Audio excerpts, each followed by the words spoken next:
For the measuring technique to work, it requires that in any object, regardless whether it's a person, whether it's a building, whether it's a structure, whether it's a bottle or a piece of fruit, you find what's called a unit of measure.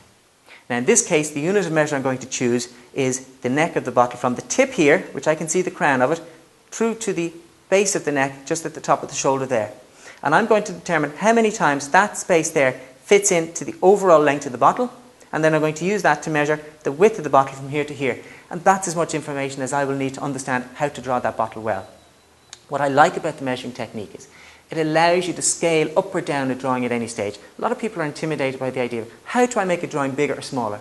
At the end of the day, the size that you choose to do something doesn't really matter for the most part. If I decide to draw that bottle the size of the wall or the size of this page or something smaller, it doesn't matter so long as I understand how many times the neck fits in and I can proportion it correctly.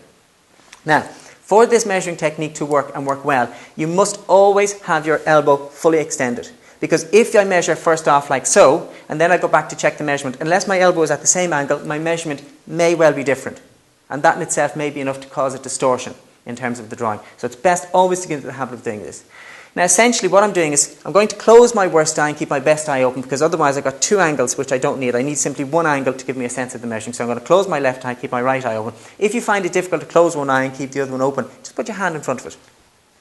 With my arm extended, I'm placing the top of the pencil against the line at the top of the bottle, and using my thumb I'm placing it against the line of the neck. So effectively what I'm doing is I'm taking the top like so, and I'm going 1, 2, 3, and what's left over is about a half. Taking that same measurement, turning it on its side, I find that the bottle is virtually the same width as the neck. So now in essence I have all the information I need. I now know that the neck fits into the bottle approximately 3.5 times, and the width of the bottle is the same as the neck.